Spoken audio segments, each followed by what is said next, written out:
السلام علیکم ورحمۃ اللہ وبرکاتہ۔ وعلیکم السلام ورحمۃ اللہ وبرکاتہ۔ مولانا سید عبدالواسع حسینی بخاری چشتی صاحب کی جانب سے حضرت امام ابو نعیم اصفہانی رحمۃ اللہ علیہ کی ایک جلیل القدر تصنیف دلائل النبوہ کا سلسلہ وار درس جاری و ساری ہے۔ اسی کی ایک نشست کا آج آغاز ہوتا ہے۔ عنوان ہے عرب کا ایک درویش خدا مست ظہور اسلام کی بشارت خوشخبری دیتا رہا، یعنی عرب کے ایک درویش صفت انسان جو اللہ تعالیٰ کی وحدانیت میں گم تھے، مست تھے، انہوں نے اسلام کی آمد کی، نبی آخر الزمان صلی اللہ علیہ وسلم کی تشریف آوری کی، لوگوں کو خوشخبری دیتے رہے۔ نمبر 51 ابن عباس رضی اللہ عنہما سے روایت ہے کہ جب وفد ایاد، عرب کے ایک مشہور قبیلے کا نام ہے ایاد کا وفد نبی کریم صلی اللہ علیہ وسلم کے پاس آیا، حاضر ہوا، آپ نے ان سے پوچھا تم میں سے کوئی شخص قس بن ساعدہ ایادی کو جانتا ہے؟ کہنے لگے یا رسول اللہ ہم سب انہیں جانتے ہیں۔ فرمایا ان کا کیا حال ہے؟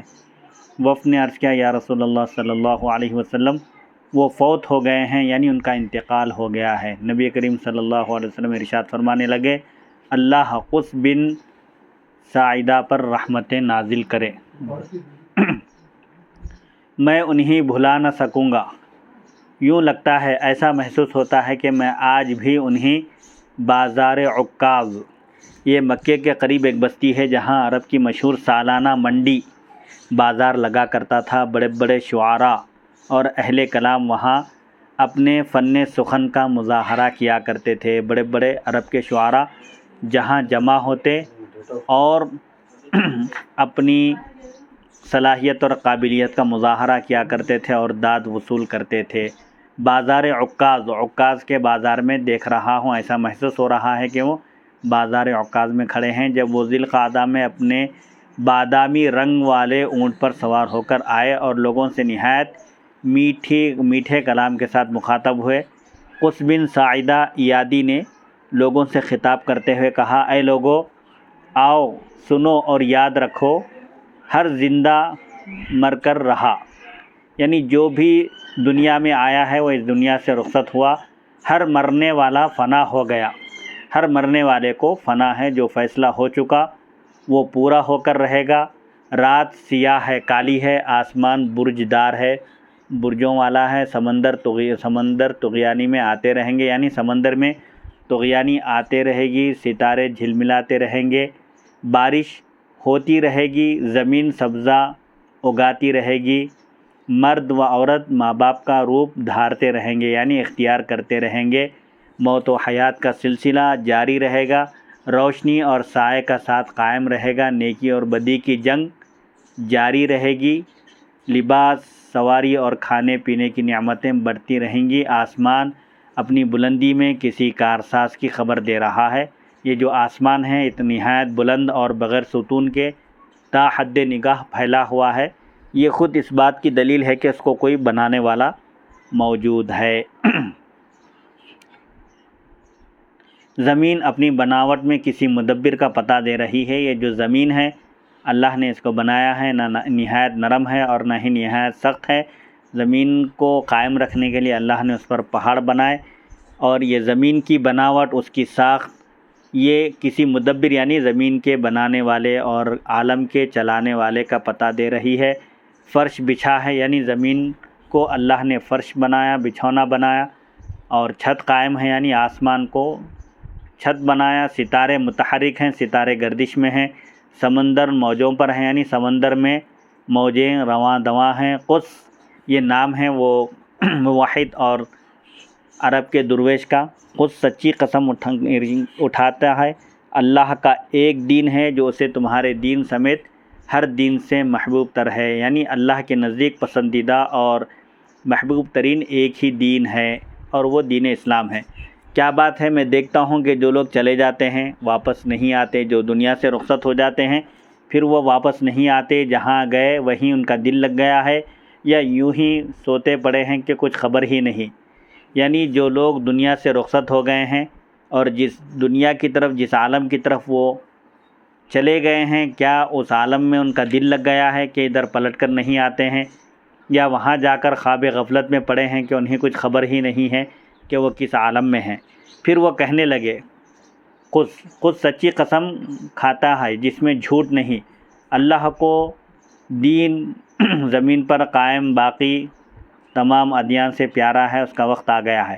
یعنی وہ دین جو زمین پر تا قیامت قائم رہے گا، باقی رہے گا، اور تمام مذاہب سے سب سے زیادہ اللہ کو پسند اور پیارا ہے، وہ دین، اس دین کا ظہور ہونے والا ہے، اس کی دعوت دی جانے والی ہے۔ وہ اس دین کے ظہور کا وقت قریب آ گیا ہے۔ خوش قسمت ہے وہ شخص جو اس کی پیروی کرے گا، جو اس دین کو اختیار کرے گا، اس دین کے احکام پر چلے گا، وہ نہایت خوش قسمت ہے، خوش بخت ہے۔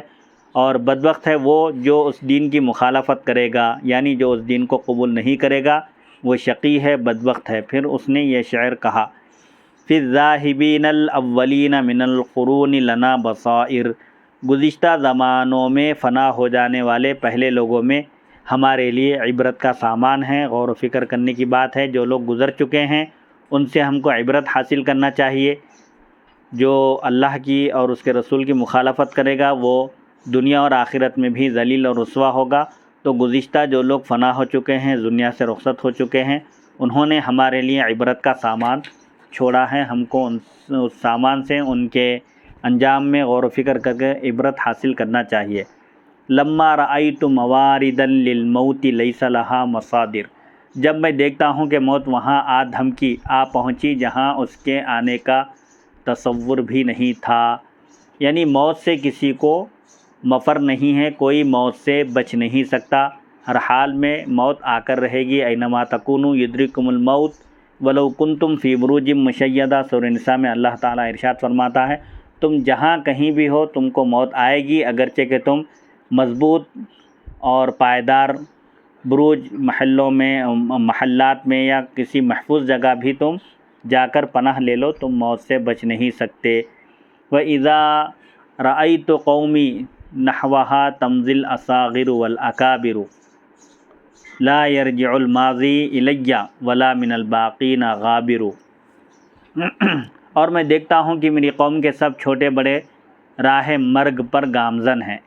یعنی قص بن ساعدہ ایادی کہتے ہیں، میں دیکھتا ہوں اپنی قوم کے، چاہے وہ چھوٹے ہوں یا بڑے، سب انتقال کر رہے ہیں، موت کا مزہ چکھ رہے ہیں۔ موت سے کسی کو مفر نہیں، چاہے وہ چھوٹے ہوں یا بڑے ہوں، بوڑھے ہوں یا جوان ہوں، مرد ہوں یا عورتیں ہوں۔ کوئی جانے والا میری طرف لوٹ کر نہیں آتا، اور نہ ہی زندہ رہ جانے والوں میں سے کوئی موت سے آزاد رہ سکے گا۔ یعنی جو لوگ دنیا سے رخصت ہو چکے ہیں وہ پلٹ کر آنے والے نہیں ہیں، اور دنیا میں جو لوگ موجود ہیں، باقی ہیں، وہ ایسا نہیں کہ وہ ہمیشہ رہنے والے ہیں۔ اللہ نے بشر میں سے کسی کے لیے ہمیشگی نہیں لکھی، سب کو موت کا مزہ چکھنا ہے اور ایک دن اس دنیا سے رخصت ہونا ہے۔ ایقنت انی لا محالۃ حیث صار القوم صائر، جب میں نے یہ دیکھا کہ لوگ چاہے قوم کے چھوٹے ہوں یا بڑے، اور جہاں موت کا گمان اور تصور تک نہیں کیا جا سکتا، وہاں بھی موت آ دبوچتی ہے، انسان کو موت آتی ہے، انسان دنیا سے رخصت ہو جاتا ہے، اور جو چلا جاتا ہے وہ پھر واپس پلٹ کر نہیں آتا۔ تو اس سے مجھے یقین ہو گیا کہ یقیناً میرا بھی وہی حشر ہونے والا ہے جو دوسروں کا ہو چکا ہے۔ یعنی مجھے بھی اس دنیا سے رخصت ہونا ہے، مرنا ہے، اور پھر مرنے کے بعد دوبارہ اٹھایا جانا ہے۔ اس کے بعد نبی کریم صلی اللہ علیہ وسلم نے فرمایا، اللہ قص بن ساعدہ پر رحمت نازل فرمائے۔ مجھے امید ہے کہ روز قیامت کے دن ہمارا اور ان کا دین ایک ہوگا۔ قص بن ساعدہ بھی حضور پاک علیہ الصلوۃ والسلام کی بعثت سے پہلے، آپ کے اعلان نبوت سے پہلے، آپ کے انتظار میں تھے۔ نبی آخر الزمان صلی اللہ علیہ وسلم کی تشریف آوری کی خبر دیتے تھے لوگوں کو، اور موحد تھے، دین ابراہیمی پر وہ قائم تھے۔ اسی لیے حضور صلی اللہ علیہ وسلم نے ان کے حق میں رحمت کی دعا فرمائی اور کہا اور فرمایا کہ مجھے یقین ہے، امید ہے کہ قیامت کے دن ان کا اور ہمارا دین ایک ہی ہوگا، یعنی وہ موحد ہوں گے، دین ابراہیمی پر ہوں گے۔ محمد بن احمد بن حسن کی روایت میں ہے کہ حضور صلی اللہ علیہ وسلم کا یہ ارشاد سن کر ایک شخص جلدی میں اٹھا اور عرض کرنے لگا، یا رسول اللہ صلی اللہ علیہ وسلم، ایک دن ہم کھیل کود میں شامل تھے کہ اتنے میں قص بن ساعدہ پہاڑ پر سے اتر کر ہمارے پاس وادی میں آ گئے۔ انہوں نے کپڑے کا ایک پلہ بطور تہبند باندھ رکھا تھا، یعنی کپڑے کا ایک ٹکڑا، ایک حصہ لنگی کے طور پر، تہبند کے طور پر باندھ رکھا تھا، اور دوسرا بطور چادر کندھے پر ڈالا ہوا تھا۔ یہ جیسے احرام باندھا جاتا ہے ایسی حالت میں قص بن ساعدہ تھے۔ پہاڑ سے اتر کر آئے، سب لوگ بچے کھیل رہے تھے، وہاں تشریف لائے، ہاتھ میں موٹا سا ڈنڈا پکڑے، ایک چشمے کے پاس آ کر کھڑے ہو گئے۔ پانی کا ایک چشمہ تھا، وہاں آ کر کھڑے ہو گئے، ان کے ہاتھ میں عصا تھا، اور کہنے لگے، یعنی وہاں آ کر خطاب کرنے لگے، لوگوں کو اپنی طرف متوجہ کیے اور فرمایا، رب سماوات کی قسم، آسمانوں کے پروردگار کی قسم، قوی جانور ضعیف جانوروں سے پہلے پانی نہیں پئیں گے۔ جو طاقتور جانور ہیں وہ کمزور جانوروں سے پہلے پانی نہیں پئیں گے، کمزوروں کا پہلے حق ہے۔ تو اس خدا کی قسم جس نے آپ کو سچا رسول بنایا، میں نے خود دیکھا کہ طاقتور پرندے اور جانور پیچھے ہٹ گئے اور کمزور جانوروں نے آگے بڑھ کر پانی پینا شروع کر دیا۔ جب وہ پانی پی کر جا چکے تو میں پہاڑ کے ایک دہانے سے اتر کر ان کے پاس آ گیا تو کیا دیکھتا ہوں کہ وہ 2 قبروں کے درمیان نماز پڑھ رہے ہیں۔ کون؟ قص بن ساعدہ ایادی۔ میں نے کہا، تمہاری صبح اچھی ہو، یعنی اللہ تم کو خوش و خرم رکھے، صبح میں بھی تم کو اپنے امن و امان میں رکھے۔ یہ کون سی نماز ہے جس سے اہل عرب نا آشنا ہیں؟ آپ 2 قبروں کے درمیان بیٹھ کر نماز جو ادا کر رہے ہیں، یہ کون سی نماز ہے جو عرب کو نہیں معلوم؟ تو کہنے لگے قص بن ساعدہ، میں نے اسے آسمان کے رب کے لیے پڑھا ہے، یعنی اللہ تعالیٰ کے لیے میں نے نماز پڑھی ہے۔ میں نے کہا، لات و عزیٰ کے سوا بھی کوئی آسمان کا رب ہے؟ یہ عرب کے 2 بتوں کے نام ہیں، لات اور عزیٰ، جس کی وہ پوجا کیا کرتے تھے، پرستش کیا کرتے تھے۔ تو یہ جو راوی بیان کرتے ہیں کہ میں نے پوچھا، کیا لات و عزیٰ کے علاوہ بھی کوئی آسمان کا رب ہے؟ اس نے کچھ خاموشی اختیار کی، پھر کہا، اے ایادی بھائی، یعنی قبیلہ ایاد سے اس شخص کا تعلق تھا، کہا، اے قبیلہ ایاد کے میرے بھائی، میری بات یاد رکھو، آسمان کا رب بڑی عظمت والا ہے۔ آسمان کا جو پروردگار ہے، اس کی شان و شوکت، اس کا معاملہ، اس کی عظمت بہت بڑی ہے، جس نے اسے ٹھیک طور پر پیدا کیا۔ آسمان کے بارے میں اللہ تعالیٰ نے سورہ ملک میں ارشاد فرمایا، ما تری فی خلق الرحمن من تفاوت، یعنی الذی خلق 7 سماوات طباقا، اللہ تعالیٰ نے 7 آسمان بنائے اور پورے آسمان میں کہیں بھی کوئی شگاف، کوئی سوراخ نہیں ہے۔ حل تری من فطور، اللہ تعالیٰ فرماتا ہے کہ اے مخاطب، تم رحمان کی پیدائش میں، اس کے پیدا کرنے میں کوئی نقص، کوئی تفاوت، کوئی کمی زیادتی نہیں دیکھو گے۔ تو یہ قص بن ساعدہ بھی کہتے ہیں کہ جس اللہ تعالیٰ بڑی عظمت والا ہے، جس نے آسمان کو ٹھیک طور پر پیدا کیا، پورا آسمان تا حد نگاہ جو آسمان ہے اس کو کوئی ستون نہیں ہے اور اس میں کوئی سوراخ نہیں ہے، کوئی شگاف نہیں ہے۔ اس نے ستاروں کی زینت بخشی، اسی نے ستاروں کو آسمان پر زینت بخشی، آسمان کی زینت بنایا، ستاروں کو چمکتے چاند اور سورج سے منور کیا، رات کو تاریک اور دن کو روشن بنایا۔ یہ قص بن ساعدہ ایادی ہیں جو حضور پاک علیہ الصلوۃ والسلام کی آمد، آپ کی تشریف آوری سے پہلے عرب میں جبکہ بت پرستی اور شرک عام ہو چکا تھا، اس وقت بھی کچھ لوگ دین حق کی تلاش میں تھے اور نبی کریم صلی اللہ علیہ وسلم کے انتظار میں تھے۔ ان کو معلوم تھا کہ نبی آخر الزمان صلی اللہ علیہ وسلم کا ظہور ہونے والا ہے۔ انہی میں سے قص بن ساعدہ ایادی ہیں۔ ایاد قبیلہ ایک عرب کا ایک مشہور قبیلہ ہے۔ حضور صلی اللہ علیہ وسلم نے ان کے بارے میں پوچھا، پھر ان کے حق میں آپ نے رحمت کی دعا بھی فرمائی۔ 7ویں فصل، آپ کی آمد کے متعلق بتوں کے اندر سے آنے والی آوازیں اور جنات و اہل نجوم کی بشارتیں، یعنی حضور پاک علیہ الصلوۃ والسلام کی آمد سے متعلق خود بتوں کے اندر سے بھی آواز آئی اور جنات بھی حضور پاک علیہ الصلوۃ والسلام کی بعثت کی اور آپ کی تشریف آوری کی لوگوں کو خبر دیتے رہے، اور نجومیوں نے بھی، کاہنوں نے بھی عرب کے، انہوں نے بھی خوشخبری دی کہ نبی آخر الزمان صلی اللہ علیہ وسلم کی آمد کا وقت قریب آ چکا ہے۔ نمبر 52 جابر بن عبداللہ رضی اللہ عنہ سے روایت ہے۔ یہ بتوں کے اندر سے آنے والی آواز کے بارے میں لکھتے ہیں اس فصل میں ایسے واقعات کثرت سے آئیں گے کہ فلاں بت سے نبی کریم صلی اللہ علیہ وسلم کی رسالت کے متعلق آواز آنے لگی اور سبحان اللہ سبحان اللہ. اور فلاں بت آپ کی نبوت کی گواہی دینے لگا. اس پر اگر کسی کے ذہن میں یہ بات آئے کہ بتوں کی حالت تو یہ ہے کہ ما ہؤلاء ینطقون، قرآن ان کے بارے میں کہتا ہے کہ یہ بول نہیں سکتے، قوت گویائی ان کے اندر نہیں ہے، تو خدمت میں یہ عرض ہے، تو یہ عرض ہے کہ بتوں سے آنے والی آوازوں سے مراد یا تو جنات کی آوازیں ہیں، اور مسلمان جن واقعتاً ایسا کرتے تھے کہ بت کی آڑ میں آ کر آواز لگا کر نعرہ توحید بلند کرتے اور لوگوں کو شرک سے روکتے، اور یا پھر ایسے واقعات اللہ تعالیٰ کی قدرت کے مظاہر بھی قرار دیے جا سکتے ہیں، جیسا کہ قیامت کے دن اللہ تعالیٰ اعضاء کو انسان کے اس کے خلاف گواہ بنائے گا، تو انسان کہے گا قالوا لجلودہم لم شہدتم علینا، اپنے اعضاء سے، باڈی پارٹ سے انسان کہے گا کہ تم نے ہمارے خلاف گواہی کیوں دی؟ تو اعضاء کہیں گے انطقنا اللہ الذی انطق کل شیء، جس ذات نے ہر چیز کو گویائی عطا کی اسی نے ہم کو بولنے کی طاقت بخشی. قیامت کے دن اعضاء بھی پیر گواہی دیں گے، ہاتھ گواہی دیں گے، اور ان کی زبانوں پر مہر لگا دی جائے گی، جیسا کہ سورہ یاسین میں آیا ہے الیوم نختم علی افواہہم وتکلمنا ایدیہم وتشہد ارجلہم بما کانوا یکسبون. ہاتھ بھی گواہی دیں گے، بیان کریں گے، اور پیر بھی گواہی دیں گے انسان جو کچھ بھی عمل کیا ہے. تو اللہ تعالیٰ کی قدرت سے یہ بعید نہیں ہے کہ وہ بتوں کے اندر بھی جان ڈال دے اور ان کو قوت گویائی عطا کرے. سبحان اللہ. اللہ تعالیٰ چاہے تو پتھر بھی گفتگو کر سکتے ہیں، جیسا کہ استوانہ حنانہ، ایک مسجد نبوی میں ایک ستون تھا، حضور پاک علیہ الصلوۃ والسلام جس ستون کو ٹیکا لگا کر آپ خطبہ ارشاد فرمایا کرتے تھے، صحابہ کرام نے آپ کی سہولت کی خاطر لکڑی کا ایک ممبر تیار کیا، اور وہ ممبر جب لا کر رکھا آپ صلی اللہ علیہ وسلم نے، استوانہ حنانہ کو چھوڑ کر ممبر پر آپ تشریف فرما ہوئے اور وہاں سے آپ خطبہ دینے لگے، تو صحابہ نے اس استوانہ سے، اس ستون سے رونے کی آواز سنی. احادیث میں صراحت کے ساتھ آیا ہے کہ اس استوانہ سے، اس ستون سے، اس پلر سے رونے کی آواز آنے لگی، تو حضور صلی اللہ علیہ وسلم اس پلر کے قریب تشریف لے گئے اور اس پر اپنا دست مبارک رکھا، تو جب اس کو سکون حاصل ہوا اور اس کے رونے کی آواز بند ہوئی.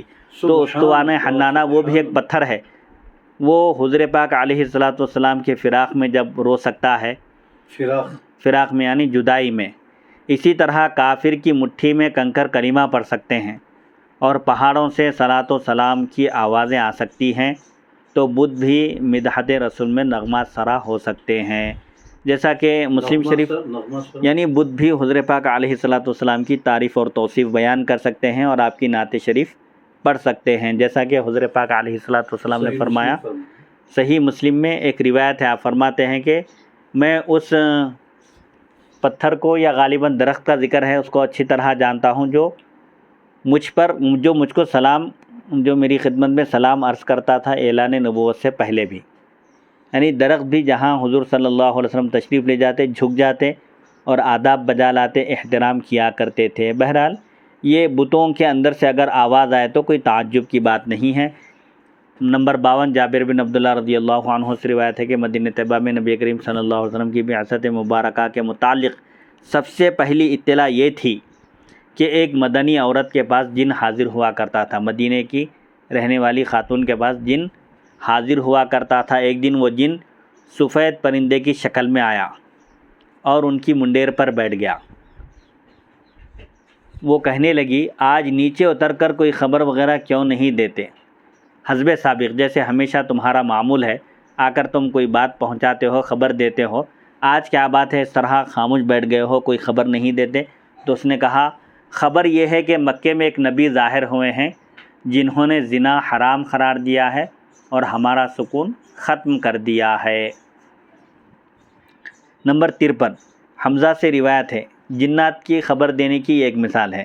نمبر 53 حمزہ سے روایت ہے، کہتے ہیں مدینہ طیبہ میں ایک عورت کے پاس جن آیا کرتا تھا اور اس سے بات کیا کرتا تھا اور لوگ اس کی آواز سنا کرتے تھے. ایک مرتبہ وہ کچھ عرصے تک نہ آیا، پھر ایک دن ان کی دیوار کے سوراخ میں سے نمودار ہوا. وہ عورت اسے دیکھتے ہی بولی اے ابو لوزان، یہ اس کی کنیت ہے، تم سوراخ میں سے نہیں آیا کرتے تھے، کیا بات ہے؟ ہمیشہ جیسے آتے تھے آج عادت کے خلاف تم سوراخ میں سے نمودار ہوئے ہو، کیا بات ہے؟ کہنے لگا مکے میں ایک نبی ظاہر ہوئے ہیں، میں ان کی بات سن کر آ رہا ہوں جو زنا کو حرام کہتے ہیں۔ والسلام، یعنی جنات بھی حضور پاک علیہ السلام کی آمد کی، آپ کی تشریف آوری کی لوگوں کو اطلاع اور خبر دیا کرتے تھے۔ نمبر 54، عثمان بن عفان رضی اللہ عنہ سے روایت ہے کہ نبی کریم صلی اللہ علیہ وسلم کی بعثت سے پہلے ایک مرتبہ ہم قافلے کے ساتھ ملک شام گئے۔ وہاں ایک کاہنہ عورت رہتی تھی جو غیب کی خبر دیا کرتی تھی۔ ہم اس کے پاس بھی گئے۔ وہ کہنے لگی میرا ساتھی جن آیا تھا مگر دروازے پر کھڑا ہو گیا۔ میں نے کہا اندر نہیں آتے؟ اندر کیوں نہیں آتے؟ کیا بات ہے دروازے پر کھڑے ہو؟ کہنے لگا اب کوئی راستہ نہیں، احمد ظاہر ہو گئے ہیں صلی اللہ علیہ وسلم۔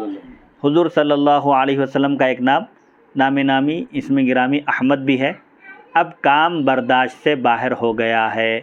حضور پاک علیہ السلام کی آمد اور آپ کی تشریف آوری سے پہلے تک جنات آسمان پر پہنچتے اور وہاں سے جو فرشتوں کو جو احکام دیے جاتے، جو خبریں دی جاتی، اس میں سے کچھ چرا لیتے تھے وہ لوگ، اور وہ آ کر دنیا میں کاہنوں کو بتایا کرتے تھے۔ حضور پاک علیہ السلام کی آمد کے بعد ان کا داخلہ آسمان پر بند کر دیا گیا۔ حضرت عثمان فرماتے ہیں جب میں واپس مکہ مکرمہ میں آیا تو نبی کریم صلی اللہ علیہ وسلم نبوت کا اعلان فرما چکے تھے اور لوگوں کو اللہ کی طرف بلا رہے تھے۔ نمبر 55، یہ جنات کے خبر دینے کے واقعات ہیں۔ سفیان حضلی سے روایت ہے کہ ہم ملک شام گئے، زرقاء اور حقان دو جگہ ہیں، یہ دو مقامات کے نام ہیں۔ زرقاء اور حقان کے درمیان ہم نے رات میں آرام کرنے کے لیے قیام کیا، پڑاؤ ڈالا۔ اتنے میں کسی شاہ سوار کی گرجدار آواز فضائے بسیط میں گونجی، یعنی کوئی شہ سوار گھوڑے پر سوار ہے جس کی گرجدار آواز فضا میں گونج اٹھی۔ آواز کیا تھی؟ اے سونے والو اٹھو، یہ سونے کا وقت نہیں ہے، احمد صلی اللہ علیہ وسلم نے نبوت کا اعلان کر دیا ہے اور جنوں کو بھگا دیا گیا ہے۔ ہم یہ آواز سن کر ڈر گئے، حالانکہ ہم سب ساتھی طاقتور تھے، بہادر تھے۔ ہم سب نے یہ آواز سنی تھی جب ہم اپنے وطن واپس آئے تو باتیں ہو رہی تھی کہ بنی عبد المطلب سے مکے میں ایک نبی ظاہر ہوئے ہیں، ان کا نام احمد صلی اللہ علیہ وسلم ہے، مگر قریش ان سے اختلاف کر رہے ہیں، ان کی بات نہیں مان رہے ہیں۔ گستاخ جن اور وفادار جن۔ نمبر 56، ابن عباس رضی اللہ عنہما سے روایت ہے کہ ایک مرتبہ جبل ابو قبیس مکہ مکرمہ میں حرم شریف کے ساتھ ہی ایک پہاڑ ہے، جبل ابو قبیس پر کسی جن نے یہ آواز دی، قبح اللہ رأی کعب بن فہر ما ارق العقول والاحلام دینها انها يعنف فيها دین آبائها الحمات الکرام۔ اللہ تعالیٰ کعب بن فہر کی رائے کو برا کرے، کتنی کمزور عقل ہے، اور خواب اس کے دین کی خوب تذلیل کرتے ہیں، حالانکہ یہ ان کے باپ دادا کا دین ہے جو اپنے دین کے حامی اور برگزیدہ لوگ تھے۔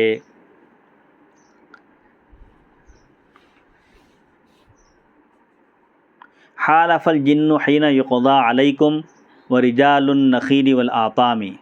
کعب بن فہر یہ حضور پاک علیہ السلام کے سلسلے نسب میں اوپر ایک جد ہیں، انہوں نے لوگوں کو آگاہ کیا تھا، نبی کریم صلی اللہ علیہ وسلم کی آمد کی اطلاع دی تھی اور کچھ اشعار میں اس کو بیان بھی کیا تھا۔ وہ شعر ہے، حالف الجن حین یقضى علیکم ورجال النخیل والاطام۔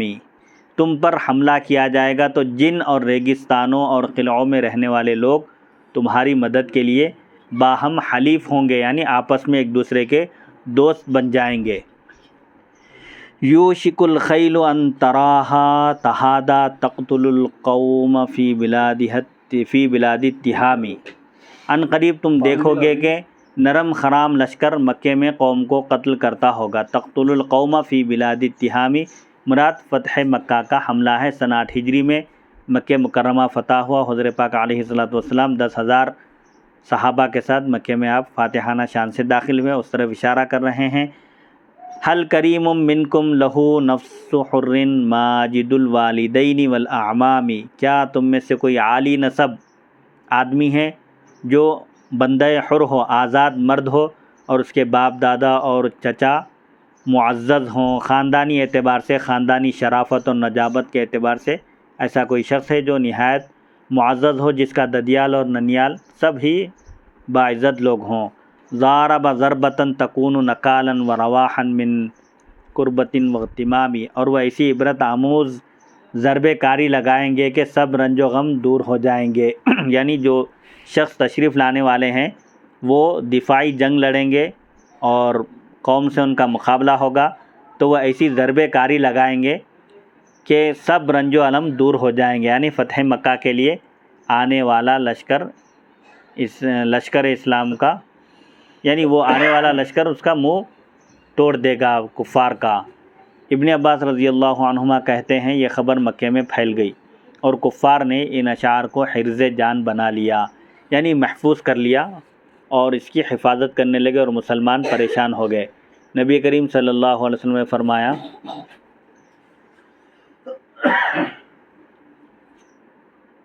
یہ ایک شیطان ہے اور بتوں کے اندر سے بول کر لوگوں کو گمراہ کرتا ہے، اللہ اسے ذلیل کرے گا۔ کہتے ہیں ابھی 3 دن بھی گزرنے نہ پائے تھے کہ اسی پہاڑ سے آواز آ رہی تھی۔ تو یہ کوئی ایک گستاخ جن ان اشعار میں یہ بیان کر رہا تھا کہ ایک ضربے کاری لگائیں گے اور فتح مکہ کے لیے آنے والے لشکر اسلام کا وہ منہ موڑ دے گا، یہاں سے اسلام کو رخصت کر دے گا۔ پھر اسی پہاڑ سے آواز آ رہی تھی نحن قتلنا مسعرا لما طغى واستكبر وصفح الحق ومن المنکر قنعته سلفا جروحا مبترا۔ یہ جو گستاخ جن پہاڑ کے اندر سے بول رہا تھا کہ مسلمانوں کا لشکر شکست اٹھائے گا اور اسلام رخصت ہو جائے گا اور مسلمان ترقی نہیں کر سکیں گے، پنپنے ہم مسلمانوں کو نہیں دیں گے، جب یہ اشعار مکے میں پھیل گئے، لوگوں کے کانوں تک پہنچے، تو کفار نے ان اشعار کو یاد کر لیا اور ان کی ہمت بن گئی، حوصلہ آ گیا ان کے اندر، مسلمان فکر مند ہو گئے کہ کوئی اسلام کو مٹانے کی کوشش میں لگا ہوا ہے۔ پھر نبی کریم صلی اللہ علیہ وسلم کی خدمت میں جب اپنا معروضہ رکھا مسلمانوں نے، تو آپ نے فرمایا کہ ایک مسعر نامی ایک شیطان ہے اور بتوں کے اندر سے بول کر لوگوں کو گمراہ کر رہا ہے اور ان کے نفسیات سے کھیل رہا ہے، اللہ اسے ذلیل کر دے گا۔ آپ صلی اللہ علیہ وسلم نے جب یہ فرمایا، کہا جاتا ہے کہ ابھی 3 دن بھی گزرنے نہ پائے تھے کہ اسی پہاڑ سے یہ آواز آ رہی تھی کہ ہم نے مسعر کو مار ڈالا، کیونکہ وہ سرکش اور متکبر تھا۔ جن کون مارے؟ ایک آواز آئی، وہ ایک وفادار جن تھا، ایک وفادار جن نے ایک گستاخ جن کو قتل کر دیا۔ حضور صلی اللہ علیہ وسلم نے فرمایا کہ اللہ اسے ذلیل کرے گا۔ تو 2-3 دن کے اندر، ابھی 3 دن بھی گزرنے نہ پائے تھے کہ اسی پہاڑ سے آواز آئی کہ ہم نے مسعر کو مار ڈالا، کیونکہ وہ سرکش اور متکبر ہو گیا تھا۔ وصفح الحق، اس نے حق کو جہالت سمجھا اور برائی کو نعمت۔ میں نے اسے جڑ پیڑ سے اکھاڑ دینے والی تیغ آبدار سے موت کی نیند سلا دیا۔ یعنی وہ وفادار جن کہتا ہے کہ وہ جن گستاخ جن حق کو جہالت سمجھ رہا تھا اور برائی کو نعمت سمجھ رہا تھا، تو میں نے ایک تلوار سے اس کو ہمیشہ کی نیند سلا دیا۔ بشتمہ نبی المطہرہ، کیونکہ وہ ہمارے نبی پاک صلی اللہ علیہ وسلم کا گستاخ تھا، آپ کی شان میں گستاخی کیا کرتا تھا، اس لیے میں نے ایک تلوار سے اس کو ہمیشہ کے لیے ختم کر دیا۔ نبی کریم صلی اللہ علیہ وسلم نے فرمایا سمجھ نام کا یہ بہت بڑا جن ہے، مگر جب سے یہ مجھ پر ایمان لے آیا ہے میں نے اس کا نام عبداللہ رکھ دیا ہے، نام اس کا میں نے بدل دیا ہے۔ اس نے آ کر مجھے بتلایا کہ میں اس گستاخ جن کا کئی دنوں سے متلاشی تھا، اس کو تلاش کر رہا تھا اور اب اسے قتل کر کے آیا ہوں۔ حضرت علی رضی اللہ عنہ عرض کرنے لگے یا رسول اللہ صلی اللہ علیہ وسلم، اللہ اسے بہتر جزا عطا فرمایا، اس جن کو، اس وفادار جن کو جس نے گستاخ جن کا خاتمہ کر دیا۔ دور رسالت میں مسلمان جنوں کی تبلیغی سرگرمیاں۔ حضور پاک علیہ الصلوۃ والسلام کے عہد مبارک میں جو جن اسلام قبول کیے تھے انہوں نے اسلام کی تبلیغ بھی کی، اس کی نشر و اشاعت بھی کی۔ نمبر 57 حضرت ابو ہریرہ رضی اللہ عنہ سے روایت ہے کہ خریم بن فاتق نے عمر فاروق رضی اللہ عنہ سے کہا، میں آپ کو اپنے اسلام لانے کا واقعہ نہ بتاؤں؟ میں اپنے کچھ جانوروں کے پیچھے لگا ہوا تھا۔ ابرق عذاف ایک جگہ کا نام ہے کہ جانوروں کی آپ نگہداشت کر رہے تھے، جیسا کہ عرب اونٹ اور بکریاں پالا کرتے تھے۔ تو کہتے ہیں کہ میں اپنے جانوروں کے ریوڑ میں تھا، ان کی نگہداشت میں لگا ہوا تھا کہ ابرق عذاف پر مجھے رات آ گئی۔ ایک مقام ایسا آیا جہاں پہنچتے پہنچتے رات ہو گئی، تو میں نے بآواز بلند کہا، میں اس وادی کے نادانوں سے یہاں کے سردار کی پناہ لینا چاہتا ہوں۔ اتنے میں اچانک کسی نے مجھے پکار کر کہا۔ عرب کیا کرتے تھے، جنات سے بچنے کے لیے کسی وادی میں جاتے تو وہ کہتے تھے کہ اعوذ بسیدی ھذا الوادی، میں اس وادی کے جو سربراہ ہیں، سردار ہیں، ان کی پناہ میں آتا ہوں جنات کے شر سے محفوظ رہنے کے لیے۔ یہ دین اسلام کے اعلان سے پہلے لوگ جو تھے کافر مشرک وغیرہ، اس طرح وہ لوگ اس وادی کے سردار کی پناہ میں آیا کرتے تھے۔ تو ایک صاحب کہتے ہیں کہ میں ایک مقام پر جب پہنچا اور رات ہو گئی، تو رات کے خطرے سے نمٹنے کے لیے، جنات کے شر سے محفوظ رہنے کے لیے، میں نے جب یہ کہا کہ میں اس وادی کے نادانوں سے یہاں کے سردار کی پناہ میں آتا ہوں، تو اچانک کسی نے مجھے پکار کر کہا، او ضیافتہ باللہ ذی الجلال والمجد والنعماء والافضال، اے نوجوان اللہ کی پناہ مانگ جو صاحب جلال ہے، بزرگی، نعمتوں اور احسان والا ہے۔ وقرأ بآیات من الانفال ووحد اللہ ولا تبالی، سورہ انفال کی آیات پڑھ اور توحید خداوندی کا اقرار کرتے ہوئے بے فکر ہو جا۔ یعنی اب جنات کے سردار کی، مخلوق کی پناہ لینے کی ضرورت نہیں ہے، اللہ کی پناہ میں آ جا تو ہر شر سے محفوظ ہو جائے گا۔ خریم بن فاتق کہتے ہیں، میں یہ آواز سن کر سخت دہشت زدہ ہو گیا، ڈر گیا۔ کچھ دیر بعد جب میرے اوسان بحال ہوئے، یعنی میری عقل ٹھکانے آئی، مجھے اس وقت کچھ سمجھ میں نہیں آیا، آواز آتے ہی میں پریشان ہو گیا۔ پھر جب میں مطمئن ہوا، بے فکر ہو گیا، اوسان میرے بحال ہو گئے، تو میں نے بھی شعر میں جواب دیا، یا ایھا الہاتف ما تقول ارشد عندک ام تضلیل، اے غیب سے آواز دینے والے، تو کیا کہتا ہے؟ کیا تیرے پاس ہدایت ہے یا گمراہی؟ تو ہمیشہ ہدایت یافتہ رہے، مجھے بتلا یہ چیخ و پکار کیوں ہے؟ غیب کی آواز نے جواب دیا، اب تک ایسا نہیں ہوتا تھا، اس وادی کے سردار کی پناہ لیتے تو وہ مطمئن ہو جاتے تھے، لیکن جب یہ غیب سے آواز آئی تو انہوں نے بھی، چونکہ عرب کو اشعار میں کمال حاصل تھا، فی البدیہہ وہ اشعار کہنے کی صلاحیت رکھتے تھے، انہوں نے شعر کا جواب شعر سے ہی دیا۔ پھر غیب کی آواز نے جواب دیا، غیب سے جو آواز آئی تھی پھر وہیں سے آواز آئی، یہ رسول اللہ صلی اللہ علیہ وسلم صاحب خیرات ہیں، لوگوں کو بھلائیوں اور نجات کی طرف بلاتے ہیں۔ یأمر بالصوم والصلاۃ ویضع الناس عن الحنات، اور روزے اور نماز کا حکم دیتے ہیں اور لوگوں کو اعمال میں سستی کرنے سے روکتے ہیں۔ میں نے اپنی سواری کا پیچھا کرتے ہوئے اس غائب شخص سے کہا۔ خریم بن فاتق کہتے ہیں کہ یہ شخص غیر معمولی طور پر خریم بن فاتق نے پہلی مرتبہ اس طرح کی ندا آواز سنی، اور اس آواز سے یہ بھی معلوم ہوا کہ ایک نبی عرب میں ظہور فرمانے والے ہیں، تشریف لانے والے ہیں۔ تو آپ نے کیا کیا؟ سواری کا پیچھا کرتے ہوئے غائب شخص سے کہا، ارشدنی رشدن بہا ہدیتا لا جعت یا ھذا ولا عریتا، جو ہدایت تجھے ملی ہے وہ مجھے بھی دے دے اے آدمی، اے بھلے آدمی، جس ہدایت سے تجھے سرفراز کیا گیا ہے وہ ہدایت تو مجھے بھی دے دے۔ اللہ تجھے کبھی نہ بھوکا رکھے اور نہ ہی غم زدہ، ولا حزینہ، لا جعت یا ھذا ولا حزینہ، ولا صحبت صاحبا مقیتا، لا یسوین الخیر ان سوینا، اور نہ تمہیں برا ساتھی ملے بلکہ ایسا ساتھی ملے جو تم اگر بھلائی کو دفن بھی کر دو تو وہ ایسا نہ کرے، تم زیادتی بھی کرو تو وہ تمہارے ساتھ احسان کرے، اچھا سلوک کرے۔ اب وہ غائب شخص میرے پیچھے چلنے لگا، وہ کہہ رہا تھا صاحبک اللہ وسلم نفسک وبلغ الاہل وسلم رحلک، اللہ تمہارا ساتھی ہو، تمہیں سلامتی سے گھر پہنچائے اور تمہاری سواری کی حفاظت کرے۔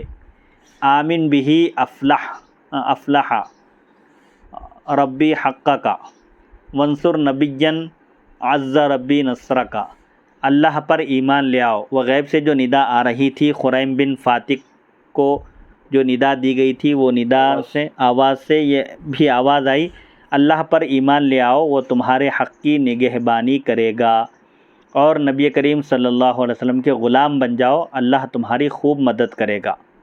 خریم بن فاتق کو اس وادی میں ہی ہدایت دے دی گئی، غیب سے آواز آئی نبی کریم صلی اللہ علیہ وسلم پر ایمان لانے کی، اللہ پر ایمان لانے کی۔ خریم کہتے ہیں اس کے بعد میں مدینہ طیبہ آیا۔ یہ واقعہ ان کے ساتھ جب پیش آیا تو وہ مدینہ طیبہ آئے، مسجد میں پہنچے، ابوبکر صدیق رضی اللہ عنہ میری طرف لپکے اور کہا آ جاؤ، اللہ تم پر رحم کرے، ہمیں تمہارے اسلام کی اطلاع مل گئی ہے۔ میں نے کہا مجھے وضو کا صحیح طریقہ نہیں معلوم، چنانچہ مجھے وضو سکھلایا گیا، پھر میں مسجد میں داخل ہوا۔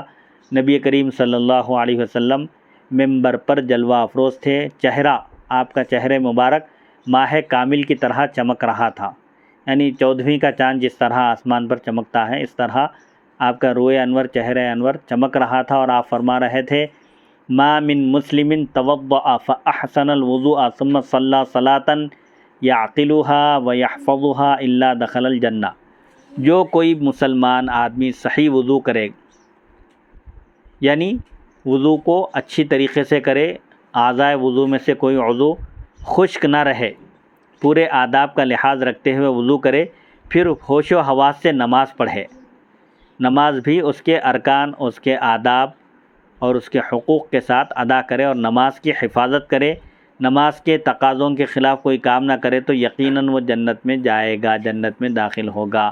حضرت عمر نے یہ سارا قصہ سن کر فرمایا اس واقعے پر کوئی گواہ پیش کرو ورنہ میں تمہیں عبرتناک سزا دوں گا۔ چنانچہ قریش کے شیخ حضرت عثمان غنی رضی اللہ عنہ نے اس واقعے کی گواہی دی تو آپ نے ان کی تصدیق کر لی۔ نمبر 58، محمد بن کعب قرظی سے روایت ہے کہ ایک دن عمر فاروق رضی اللہ عنہ مسجد میں تشریف فرما تھے، اتنے میں ایک شخص مسجد کے عقبی جانب سے یعنی مسجد کے پچھلے حصے سے گزرا۔ کسی نے کہا امیر المؤمنین، اس گزرنے والے شخص کو آپ جانتے ہیں؟ آپ نے فرمایا نہیں۔ وہ کون ہے؟ اس نے کہا یہ سواد بن قارب ہے، یمن سے تعلق رکھتے ہیں، یمنی ہیں، اور وہاں انہیں ایک مقام و مرتبہ حاصل ہے، اور ان کا مقام و مرتبہ ہے وہاں پر۔ یہی وہ شخص ہے جسے اس کے جن نے نبی کریم صلی اللہ علیہ وسلم کے ظہور سے مطلع کیا تھا، یعنی سواد بن قارب کو بھی ایک جن نے حضور پاک علیہ الصلوۃ والسلام کی تشریف آوری کی خبر دی تھی۔ حضرت عمر نے فرمایا انہیں میری طرف بلا کر لاؤ۔ جب وہ آگے تو آپ نے ان سے فرمایا تم سواد بن قارب ہو؟ کہا ہاں۔ فرمایا تمہیں جن نے ظہور آفتاب نبوت کی خبر دی تھی؟ کہا ہاں۔ فرمایا تو تم ابھی تک ویسے ہی کاہن ہو؟ عرب میں کاہن ایسے شخص کو کہتے ہیں جو عامل جنات ہو، اس کے قبضے میں ہوں، یعنی جو جنات تصرف کر سکتے ہیں، عمل کرتے ہیں اور لوگوں کی غیب کی خبر دیتے ہیں، ایسے جنات جس کے قبضے میں ہوتے تھے عرب میں اسے کاہن کہتے تھے۔ کاہن کے قبضے میں جنات ہوتے تھے جو اسے غیب کی خبر دیا کرتے تھے۔ تو حضرت عمر نے فرمایا تم ابھی تک ویسے ہی کاہن ہو؟ اس پر وہ سخت غصے میں آگے کہنے لگے امیر المؤمنین، جب سے میں اسلام لایا ہوں مجھے کسی نے اس طرح مخاطب نہیں کیا۔ آپ نے فرمایا سبحان اللہ، قسم بخدا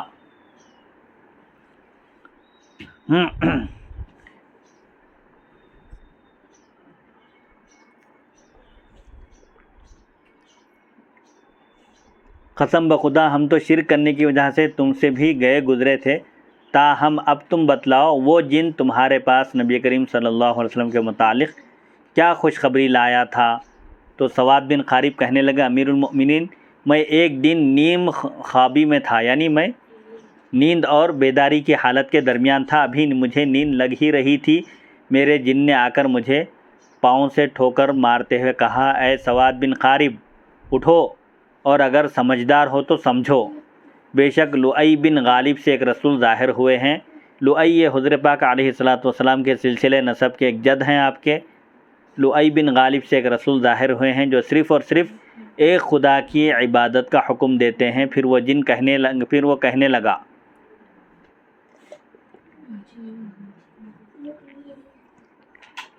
مجھے جنوں پر تعجب ہے کہ ایک گم گشتہ چیز کی تلاش میں اونٹوں پر کجاوے کس رہے ہیں۔ ایک گمشدہ چیز کو تلاش کرنے کے لیے اونٹوں پر کجاوے کس رہے ہیں، یعنی سفر کرنے کی تیاری کر رہے ہیں۔ عجبت للجنتی وتجساسها وشدها العیس باحلاسها، یعنی مجھے جنوں پر حیرت ہے کہ ایک گمشدہ چیز کی تلاش میں اونٹوں پر کجاوے کس رہے ہیں، رخت سفر باندھ رہے ہیں، سفر کرنے کا ارادہ کر رہے ہیں۔ تحوی الی مکہ تبغی الہدی ما خیر الجن کا انجاسها، طلب ہدایت کے لیے سوئے مکہ گامزن ہیں۔ ہدایت کی تلاش میں جن مکے کی طرف جا رہے ہیں، مکے کی جانب رواں دواں ہیں۔ اچھے جن پلیدوں جیسے نہیں ہو سکتے۔ جو اچھے جن ہیں ان کا مرتبہ الگ ہے، جو پلید ہیں، خراب ہے، وہ اچھے جنوں کی طرح نہیں ہو سکتے۔ فرحل الی الصفوۃ من ہاشم واسمو بعینیک الی رأسها، تو تم بھی بنو ہاشم کے پاک سیرت رسول کی طرف سفر کرو اور اپنی آنکھوں سے ان کے سر کی طرف بلندی چاہو۔ یعنی ایک جن نے سواد بن قارب رضی اللہ عنہ کو ہدایت کی، ان کو خبر دی کہ لؤی بن غالب میں ایک نبی تشریف لا چکے ہیں، لوگ گمشدہ چیز کی تلاش میں سفر کر رہے ہیں، تم بھی دیر مت کرو، سمجھ سکتے ہو بات کو تو سمجھو اور فوراً مدینے کی طرف سفر کر کے اس نبی پر ایمان لاؤ۔ سواد بن قارب کہتے ہیں، میں نے یہ سن کر سر نہ اٹھایا کیونکہ اب بیداری اور نیند کی حالت کے درمیان تھے، اور کہا، جاؤ سونے دو، مجھے سونے دو، میں نے رات اونگتے ہوئے گزاری ہے۔ دوسری رات پھر اس نے مجھے اپنے پیر سے ٹھوکر مار کر جگا دیا اور کہا، سواد، میں نے تجھ سے کہا نہیں کہ اگر تم عقل مند ہو تو ہوش سے کام لو، سمجھداری سے کام لو۔ لؤی بن غالب میں اللہ کے رسول مبعوث ہو چکے ہیں، تشریف لا چکے ہیں، اللہ اور اس کی عبادت کی دعوت دیتے ہیں۔ پھر وہ جن یہ کہنے لگا، عجبت للجن وتطلابها وشدها العیس باقطابها، مجھے جنوں کی اس جستجو پر، اس تلاش پر تعجب ہے کہ وہ اونٹوں پر کجاوے کس رہے ہیں، رخت سفر باندھ رہے ہیں، سفر کی تیاری کر رہے ہیں۔ تحوی الی مکہ تبغی الہدی ما صادق الجن کذابها، تلاش ہدایت میں، ہدایت کو تلاش کرنے میں مکے کو جا رہے ہیں۔ سچے جن جھوٹوں جیسے نہیں ہو سکتے، سچے جن جھوٹے جنوں کی طرح نہیں ہو سکتے۔ فرحل الی الصفوۃ من ہاشم لیس قداما کانیابها، بنو ہاشم کے پاک رسول کی طرف تم سفر کرو اے سواد، اس امت کے پہلے لوگ پچھلے جیسے نہیں، یعنی جو لوگ گزر چکے ہیں، سابقہ امتوں کا مرتبہ امت محمدیہ کے برابر نہیں ہے۔ سواد بن قارب کہتے ہیں، مگر میں نے سر نہ اٹھایا اور سوتا رہا۔ 2 رات 2 شب اسی طرح میرے ساتھ معاملہ ہوا۔ تیسری رات حسب سابق پہلی 2 راتوں کی طرح پھر اس جن نے مجھے اپنے پیر سے ٹھوکر مار کر بیدار کیا اور کہا، اے سواد، کچھ ہوش سے کام لو، عقل سے کام لو، لؤی بن غالب کی اولاد میں سے اللہ کے رسول ظاہر ہو چکے ہیں جو دعوت حق دیتے ہیں۔ پھر ساتھ ہی اس جن نے یہ شعر پڑھا، عجبت للجن و اخبارها وشدها العیس باقوارها، مجھے جنوں کی اس باخبری پر تعجب ہے۔ جنوں کو معلوم ہے کہ نبی آخر الزمان صلی اللہ علیہ وسلم تشریف لانے والے ہیں، یہ معلوم ہے۔ وہ اونٹوں پر پالان باندھ رہے ہیں۔ اونٹ پر سوار ہونے سے پہلے اونٹ پر کچھ چادر وغیرہ بچھائی جاتی تھی اور سامان سفر رکھنے کے لیے جو تیاری ہوتی تھی، عام طور پر اس طرح وہ لوگ سفر کی تیاری کر رہے ہیں اونٹوں پر پالان بچھا کر۔ تحوی الی مکہ تبغی الہدی ما مؤمن الجن ککفارها، ان کا مقصد کیا ہے؟ رخت سفر باندھنے کا، سفر کرنے کا، مکے کی طرف ہدایت کی تلاش میں جا رہے ہیں، ہدایت حاصل کرنے کے لیے مکے کا سفر کر رہے ہیں۔ مومن جن کافروں کی طرح نہیں ہے، جو جن حضور صلی اللہ علیہ وسلم پر ایمان لا چکے ہیں، آپ کی رسالت اور نبوت کی تصدیق کر چکے ہیں، اللہ کو ایک مان چکے ہیں، وہ اور جو اللہ کو ایک نہیں مانتے، وہ دونوں برابر نہیں ہو سکتے۔ فرحل جن کہتا ہے سواد بن قارب سے، فرحل الی الصفوۃ من ہاشم بین روابیہا و احجارہا، تو تم بنو ہاشم کی پاکیزہ شخصیت کا قصد کرو، ان کی طرف سفر کرو جو ٹیلوں اور پتھروں سے گھری ہوئی آبادی میں رہتے ہیں، یعنی مکہ مکرمہ مراد ہے۔ مکہ مکرمہ میں جو نبی تشریف لا چکے ہیں اور نبوت کا اعلان فرما چکے ہیں، تم فوراً ان کے پاس جاؤ اور ان پر ایمان لاؤ۔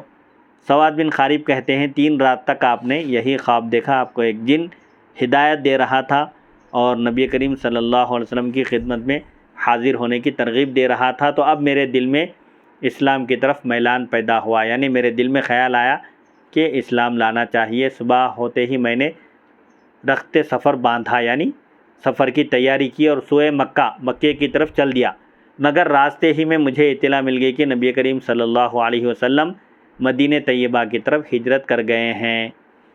میں مدینہ آیا، جب معلوم ہوا کہ حضور صلی اللہ علیہ وسلم مکہ چھوڑ کر مدینہ منورہ تشریف لے جا چکے ہیں، تو میں مدینہ آیا، نبی کریم صلی اللہ علیہ وسلم کے بارے میں پوچھا تو معلوم ہوا کہ آپ مسجد میں تشریف فرما ہیں۔ میں مسجد پہنچا، مسجد کے باہر سواری اونٹ باندھ کر میں خدمت اقدس میں حاضر ہوا۔ آپ کے پاس لوگ، آپ کے اطراف لوگ بیٹھے ہوئے تھے۔ میں نے عرض کیا، یا رسول اللہ صلی اللہ علیہ وسلم میری بات سنیں۔